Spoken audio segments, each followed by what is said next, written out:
This is an introduction to meditation and mindfulness. So we'll begin with a question to ponder for a bit. So if you even want to close your eyes to ask a few questions.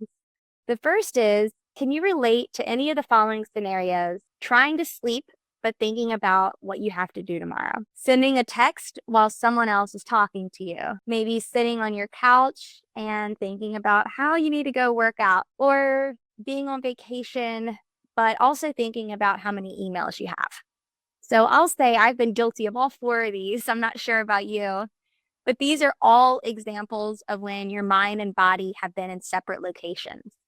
So when this imbalance happens, we feel out of sync and we're really not present. One more question before we get into the depth of our presentation is, when is the last time you sat and intentionally did absolutely nothing? So this means no phone, no computer, TV, music, podcast, no stimuli at all. And it's just you and only you. And what are your thoughts when you think about this? Does it sound like something you want to jump on board and try? Or does it sound like a little nightmare? So this intention to turn off our external stimuli is actually the foundation of meditation. And while it can be, a little unpleasant at first, it certainly gets much better with practice. So we'll start with the difference between meditation and mindfulness. So think about mindfulness as a state of being. This is being pleasantly anchored in the present moment with a non-judgmental awareness of your surroundings. So you could spend your whole day being mindful. Whereas meditation is a more structured practice where you're training your brain to focus on one thing. So the common denominator between both of these is a non-judgmental awareness of the present moment. Some common myths about meditation. So the first one is it should be peaceful. And while this is eventually the goal, you might notice that your thoughts are very chaotic and noisy the first time you try to meditate. Or it could be the 100th time you try to meditate and it still is the same experience. The awareness of what we notice with our thoughts is the first step in meditation. So again, it takes practice, but it's not necessarily peaceful when you first start. The next is I wasn't able to turn off my thoughts, so I wasn't doing it right. So just as it's your heart's job to beat, it's your brain's job to think. You're essentially not going to totally turn off your thoughts. But what we want to do is become less reactive to our thoughts and watch them objectively. And third, it takes too much time. Not true. You can be effective with meditation in just a minute a day. So the key is staying consistent and practicing. Just like exercise, we might not start with 30 minutes or an hour. We might start with 5 minutes a day. So it's building your endurance as you're ready. You'll get the stamina if you stick with it. So going into how does meditation reduce stress? As much as 90% of disease is caused by stress. And it's really not our thoughts that causes stress. It's our emotions and our beliefs around our thoughts that cause the stress. So what meditation does is reprograms our brain to watch our thoughts versus believe everything that we think. So meditation improves our ability to live in the present. So much of our stress is about thinking about things that have happened in the past or worrying about things that might happen in the future. When we meditate, we're able to see what's real right now in the present moment. It improves our self-control. So when we're meditating, we're activating our prefrontal cortex, which is also known as our decision-making center. So as you train this part of your brain to get stronger, you're less impulsive and you're able to choose behaviors that best suit your well-being. And also improves our memory. So it can feel impossible to remember all the little details when our minds are swirling with thoughts. So meditation trains us to slow down, see what's right now, and we can hear ourselves and remember things much more easily when we're able to slow down and listen. It also improves our concentration. So meditation, as we stated in the earlier slide, is focusing on one thing at a time. So the more you do this, the easier it is to be less reactive to all the little distractions that come about your day. Some medical benefits of meditation. It reduces our cortisol levels. So cortisol is our stress hormone. And when you're meditating, this this chemical in your body is lowered. And also, if you're trying to lose weight, this can also help. So, reducing cortisol not only reduces your stress levels, it also increases your ability to lose weight, both of which can be stress relievers. It lowers your blood pressure. So, what happens is that there's an increase in nitric oxide in the body when you're meditating. And what this does is it helps to expand your blood vessels, making it easier for blood to flow to your heart. So, long term, reducing blood pressure can be a great benefit of meditation. It also reduces our muscular tension. So, when we slow down and really notice how our breathing is, how our bodies feel, we're able to pay attention to where we're holding stress in our bodies. So, once we notice where we hold it, the next step is to learn how to release it. How do I know if I'm meditating correctly? So, the first point is you're not falling asleep.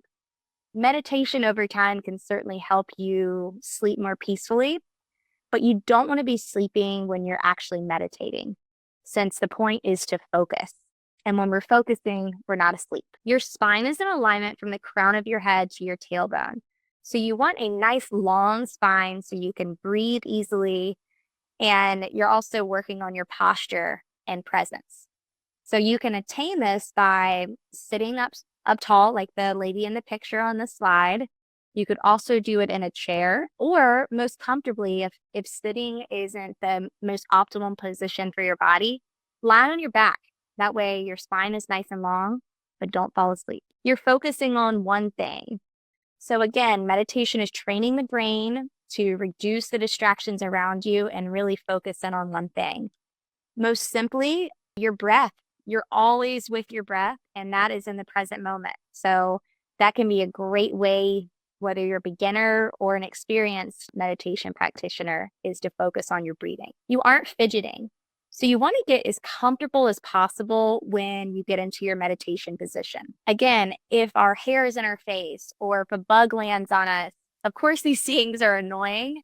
But if you can train your brain to not be as reactive or irritated by these things and just sitting with yourself and noticing if, maybe your hair kind of blows out of your face or the bug flies away, you're getting stronger. You're building that muscle in your brain to focus better. What is the best time of day to meditate? First thing when you wake up is a great time.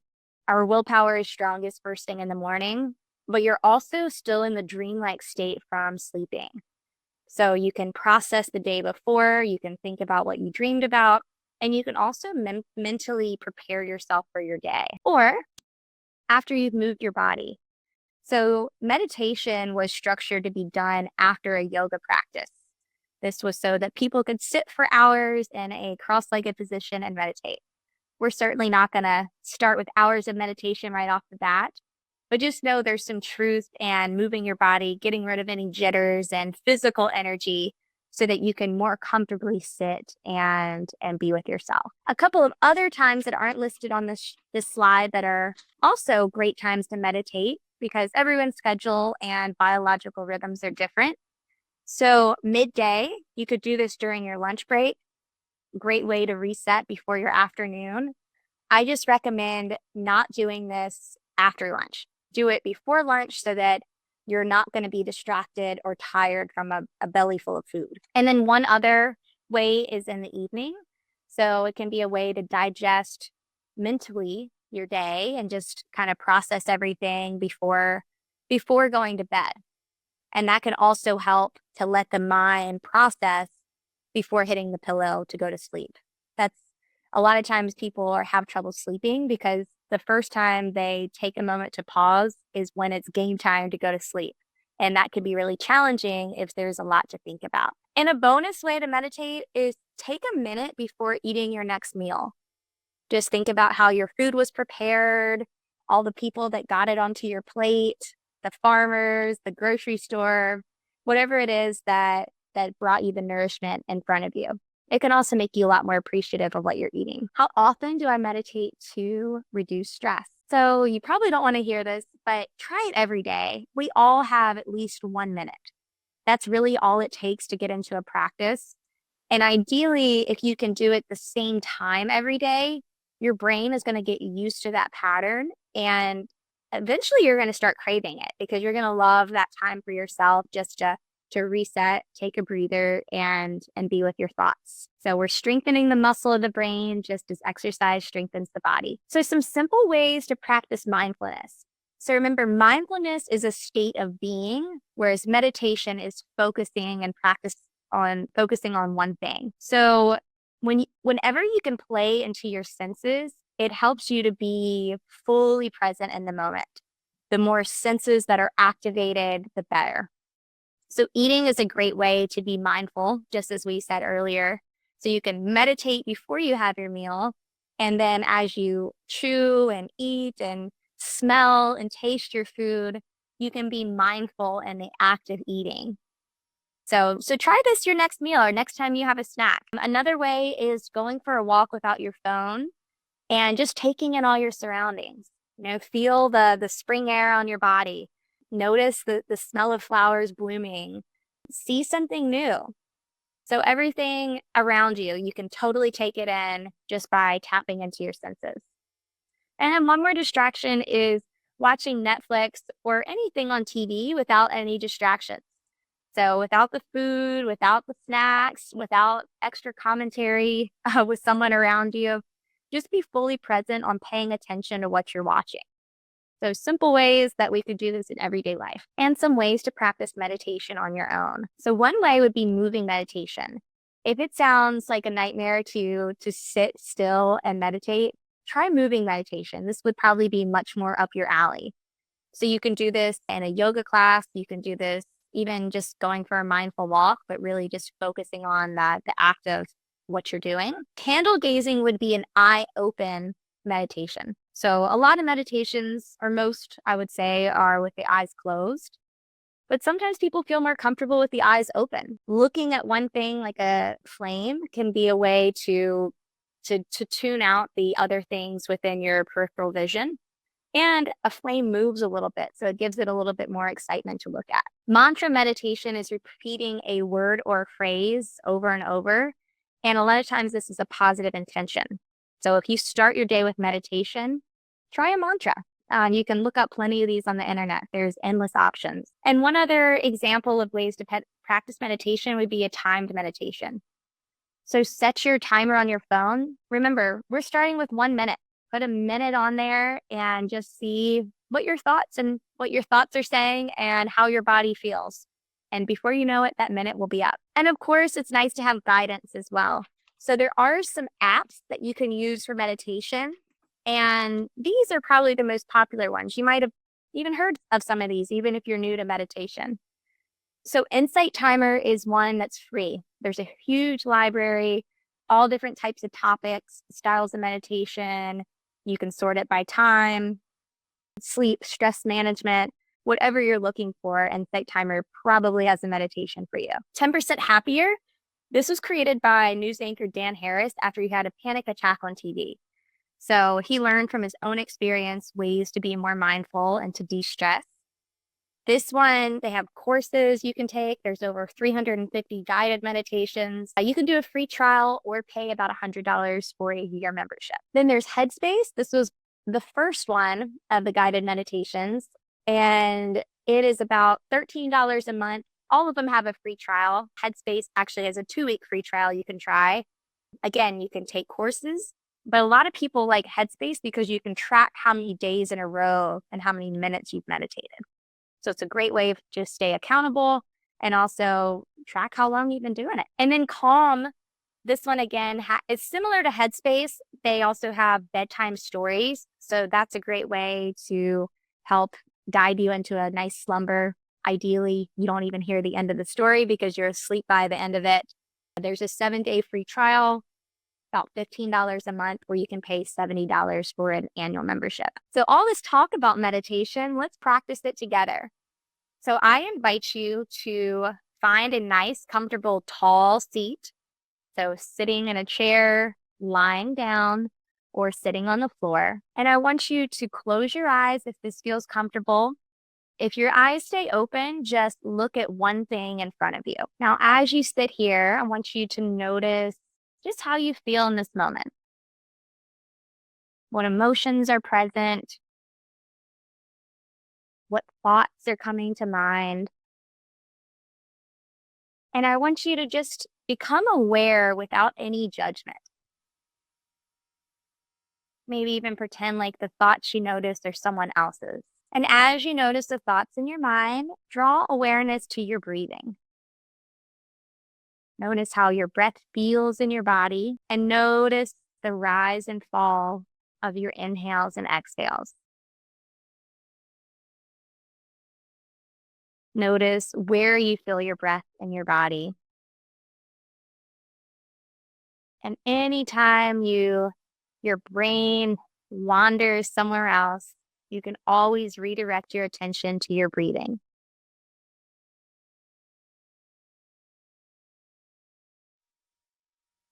And just like that, that is a minute of meditation you can cross off your to-do list for today. And then one more is dealing with panic in the moment. So we all have those times when it's unexpected or where we anticipate going into a stressful situation. Box breathing is a great way to quickly reset your nervous system. So just like the sides of the box, there is 4 parts to this breathing. So it begins with an inhale. You'll inhale slowly for the count of 4. Hold your breath for the count of 4. Exhale for 4. Hold your breath for the count of 4. So you can repeat that. I would say try to do, 5 to 10 rounds of this. It can be effective with just a minute of this exercise, but it really focuses the brain on the counting and it helps to slow you down because of the 4 parts. So use that in your back pocket anytime you need it. So what's next? We came to the end of our presentation for today, and I hope that your day is a little more mindful. Thank you.